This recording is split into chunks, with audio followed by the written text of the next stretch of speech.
Bodoland gospel message चेनेलनिफ्राय इसोरनि बाथ्रा जिसु ख्रिस्ट'नि सिखांफिननायनि सोमोन्दै जोंनि बे बड'लेण्ड गस्पेल चेनेलनिफ्राय बुंनो थाखाय आखायाव लादों।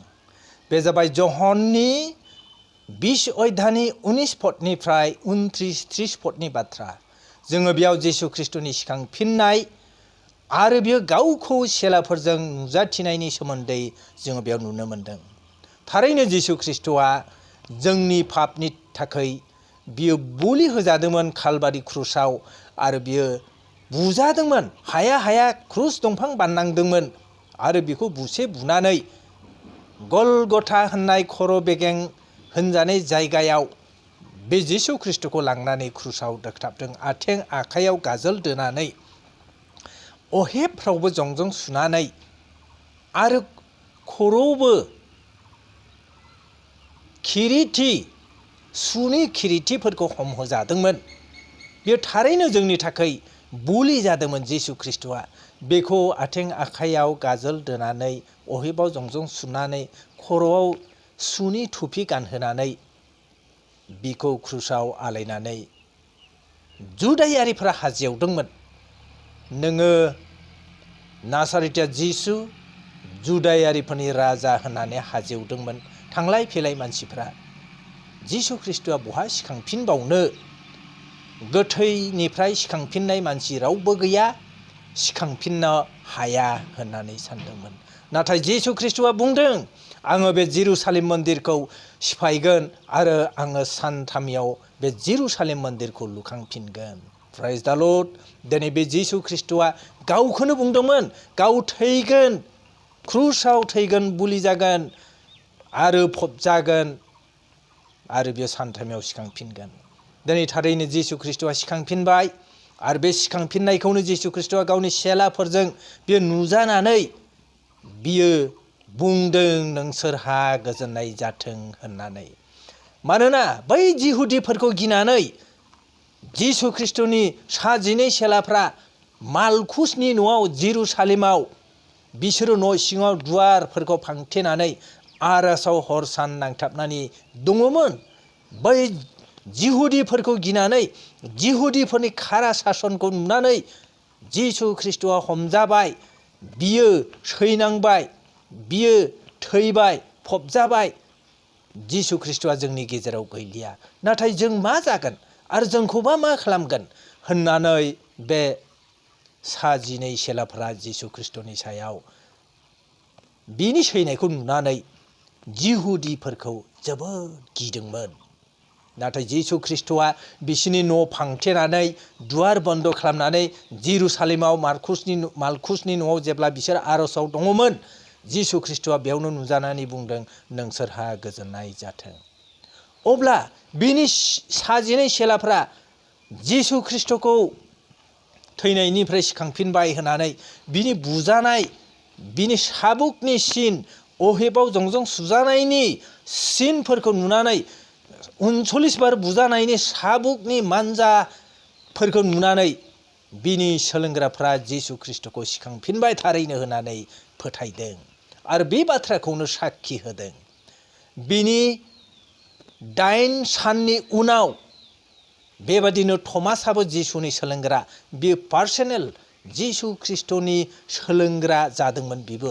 नाथाय बे 12 सेलाफोरजों बियो गैफायामोन। बे गुबुनै जिसु ख्रिस्ट'नि बियो बेक्तिगत जिसु ख्रिस्ट'खौ फोथायनानै बियो जिसु ख्रिस्ट'नि सेला जादोंमोन।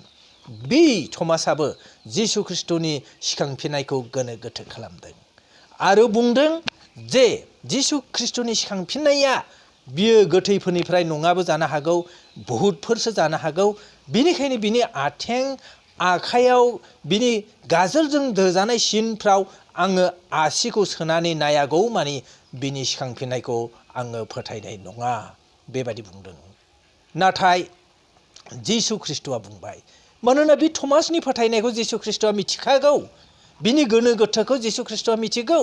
बेनिखायनो बुंदों, नोङो आंनि आथिं आखाइफ्राव अहेबफ्राव जंजों सुनाय गाजोलजों दोजानायनि सिनफोरखौ नायदो आरो नोङो नोंनि आसिखौ आंनि बे मोदोमफ्राव सोनानै नायदो। अब्ला थमासआ नुनो मोनदों बिनि थैसाम खानायखौ बिनि फिथिं गाजालजों दोजानाय आथिं आखायाव अहेबाव जंजों सुजानायनि बे दागोफोरखौ सिनफोरखौ नुदों। अब्ला बे थमासआ जिसु ख्रिस्टखौ बुंदों, आंनि प्रभु, आंनि इसोर होनब्लासो बियो जिसु ख्रिस्टखौ फोथायदों। अनजाग्रा ख्रिस्टखौ फोथायग्रा बिदा फंबाय, बिब' बिनानाव नोंथांमोन, दिनै जोङो बै थमास बादि फोथायालासिनो, गोनो गोथो जायालासिनो जोङो जिसु ख्रिस्टखौ थारैनो असे बिरगोनफोरनि इसोर जिहुआ बियो सिखांफिनबाय, बेखौ जोङो फोथायनो नांगौ। थमासखौ जिसु ख्रिस्टआ बुंदों, नोङो आंनि बे दृश्यफोरखौ नुनानैसो फोथायबाय, नोङो बेखौ नुवामोनब्ला फोथायनाय नङामोन। जिसु ख्रिस्टआ बुंदों, बेनिखायनो बुंदों, नुवालाबा जाया फोथायो बि मानसिया धन्य, बियो बोर होजाग्रा। जिसु ख्रिस्टआ बुंदों। जिसु ख्रिस्टआ जाबाय इसोरनि बिसा हौवा, गोथां महिमानि राजा, बिरगोनफोरनि इसोर जिहुआ, राजानिबो राजा, फोरबुनिबो फोरबु इसोर जिहुआ। बियो बुंखादोंमोन, आङो सानथामयाव सिखांफिनगोन बे जेरुसालेम मन्दिरखौ आङो सिफायनानै। जिसु ख्रिस्टआ गावनि जबानखौ लाखिबाय, बियो थारैनो सिखांबाय। जोंबो पापआव थैनाय साफ्रोमबो जोङो थैबायमोन। जिसु ख्रिस्टआ जोंनि थाखाय बुलि होजानानै, जोंनि पापफोरखौ नागारनानै जिसु ख्रिस्टआ सिखांफिननायजों जोंबो पापनिफ्राय सिखांफिननो मोनबाय। अनजाग्रा ख्रिस्टखौ फोथायग्रा बिदा फंबाय, बिब' बिनानाव नोंथांमोन, दिनै गोरायै जिसु ख्रिस्टनि सिखांफिननायखौ जोङो साखि होनो नांगौ। गोरायैनो जोङो जिसु ख्रिस्टखौ फोथायनो नांगौ। जोङो गोनो गोथोखौ फोथायनायखौ जालदाब गारनानै। मानोना रमिय 6:23 बुंदों, पापनि फिथाइया थैनायमोन। बबेखानि जोंनि प्रभु जिसु ख्रिस्टनि दयाया जोबनो गैयि गोथां जोंनियाव फैबाय। जोङो थैनांगौमोन, नाथाय जिसु ख्रिस्टआ जोंनि थाखाय बुलि होनानै बियो गावनो थैबाय, सिखांफिनबाय। जोंबो सिखांफिनबाय, जोंबो गोदान जिबन मोनबाय। अनजाग्रा नोंथां, जोंनि बड'लेण्ड गस्पेल चेनेलनि बे गाहाम मेसेजनि गेजेरजों नोंथांमोना जोंनि चेनेलखौ खोनासंनानै, जोंनि भिडिअखौ नायनानै माबायदि मोनखो?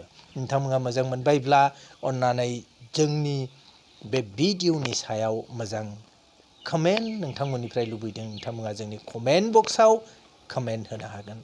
आरो अन्नानै जोंनि बे बड'लेण्ड गस्पेल मेसेज चेनेलखौबो नोंथांमोना साबस्क्राइब खालामदो, लाइक खालामदो, जाहाथे जोङो इयुनाव नोंथांमोनजों, इयुननि भिडिअआव नोंथांमोनजों जोङो रायज्लायनो हायो, नुजाथिनो हायो। बेनि थाखाय खावलायनाय थाबाय।